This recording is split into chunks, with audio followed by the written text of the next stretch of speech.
Selamat petang, salam sejahtera. Terima kasih karena bersama dengan saya di Nazilin Unity Channel. Kemarin, Sanusi keluarkan satu kenyataan berkaitan dengan MCA dan MIC, yang mana beliau mencadangkan supaya MCA dan MIC keluar daripada UMNO atau Barisan Nasional. Dan juga, sertai Perikatan Nasional, itu persoalan besar yang MC akan jawab pada malam ini. Sebelum kita teruskan ulasan pada malam ini, jangan lupa tinggalkan komen Anda, tekan butang subscribe. Saudara-saudara sekalian, persoalan adakah MCA akan menyertai PN akhirnya terjawab petang ini dengan satu perkataan sahaja, yaitu no.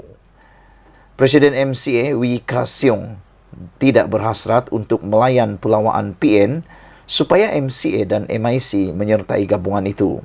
Dalam ciapannya hari ini, Wee Ka Siong berkongsi laporan berita tentang jemputan Sanusi dan menjawab ringkas, no, tidak. Sanusi menghulurkan undangan itu susulan kenyataan MCA dan MIC bahawa mereka tidak akan menyertai pilihan raya negeri akan datang. Penolakan tegas itu senada dengan Pendirian Setiausaha Agung Parti Berkenan, Chong Sin Woon, yang berkata, MCA tidak ada rancangan sedemikian untuk meninggalkan Barisan Nasional. Katanya, keputusan untuk tidak bertanding pada pilihan raya negeri tidak ada kaitan dengan komitmen MCA kepada BN. Oleh itu, tidak timbul soal menyertai pakatan lain, katanya kepada Malaysia Kini. Terdahulu, Senator MCA T. Lian Ke berkata, keputusan parti untuk tidak bertanding adalah satu pengorbanan bagi memastikan pilihan raya negeri tidak akan dicemari dengan retorik perkauman dan agama yang memecah belahkan itu.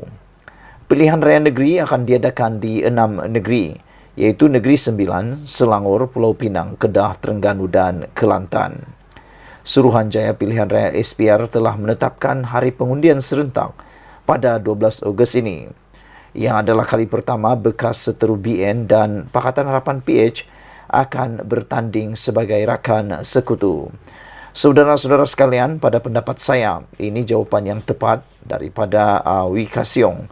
Apabila Sanusi kata PN sedia beri MCA, MIC kerusi campuran jika keluar Barisan Nasional, itu daripada pengarah pilihan raya PN tidak menolak MCA dan MIC tidak bertanding PRN sebagai isyarat bantahan terhadap Zaid Hamidi sebagai pengurusi BN.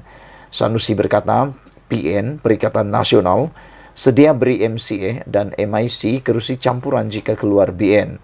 Saudara, saya tidak percaya dengan apa yang dikatakan oleh Sanusi ini kerana menurut Muhyiddin Yassin, semua pembahagian kerusi telah pun sah, telah pun selesai. Jadi bagaimana mungkin MCA dan MIC tiba-tiba boleh pula mendapat kerusi daripada Perikatan Nasional sekiranya mereka keluar daripada Barisan Nasional? Ini hanya satu pancingan yang mana tidak akan berhasil. Kerana bayangkan, bos dah kata semua kerusi dah dibagi-bagi, selesai dibagi-bagi. Tapi tiba-tiba ada seorang ni mengatakan boleh pula beri kerusi kepada MCA dan MIC. Bagaimana dengan calon-calon lain? Bagaimana dengan parti lain yang telah pun sah mendapat kerusi tersebut? Ini pasti akan menyakitkan hati dan juga akan mengguris perasaan parti tersebut.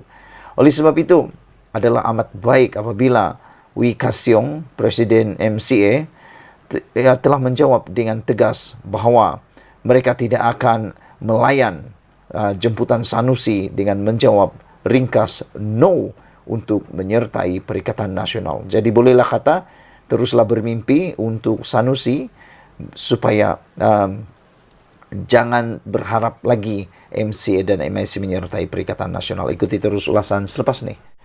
Anwar memberikan satu lagi kata-kata paling panas, paling mencuit hati. Pas.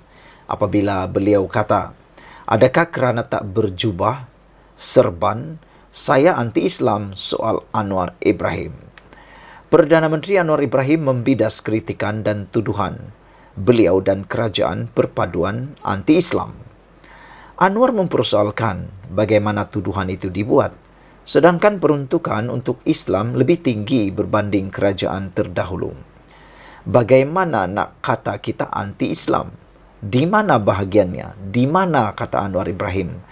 Kerana saya tak berjubah dan serban, katanya dalam Majlis Amanat Perdana Menteri kepada Pejabat Awam Negeri Sembilan hari ini. Saudara-saudara sekalian, apabila Anwar mengatakan perkara ini, ianya menjadi amat menarik. Kerana kita tunggu jawapan daripada musuh politik Anwar Ibrahim yang seringkali mengatakan kerajaan perpaduan pimpinan Anwar Ibrahim ini ialah anti-Islam. Namun demikian, fakta dan juga data menunjukkan Anwar adalah yang paling memberikan peruntukan untuk Islam lebih tinggi berbanding kerajaan terdahulu. Siapakah kerajaan terdahulu itu? Kerajaan terdahulu itu ialah Perikatan Nasional di bawah kepimpinan Muhyiddin Yassin yang mana turut dianggotai oleh komponennya yaitu PAS yang mana digelar oleh Anwar Ibrahim sebagai mempunyai jubah dan serban. Persoalannya sekarang ialah adakah kerana tak berjubah serban saya anti-Islam soal Anwar? Sila tinggalkan komen Anda. Perdana Menteri sekali lagi membidas kritikan dan tuduhan beliau dan kerajaan perpaduan anti-Islam. Anwar mempersoalkan bagaimana tuduhan itu dibuat sedangkan peruntukan untuk Islam lebih tinggi berbanding kerajaan terdahulu. Anwar Ibrahim bertanya satu soalan mudah yang mungkin paling sukar dijawab oleh musuh politik beliau. Bagaimana nak kata kita anti-Islam? Kata Anwar Ibrahim. Di mana? Celah mana? Di mana bahagiannya? Kerana kata Anwar Ibrahim, adakah kerana saya tak berjubah dan tak berserban?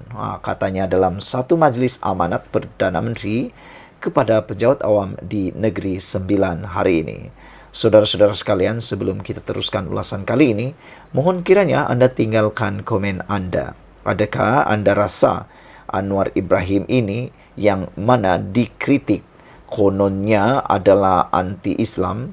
Perdana Menteri membidas pengkritik itu. Saudara-saudara sekalian, adakah kerana tak berjubah dan tak berserban Anwar Ibrahim anti-Islam?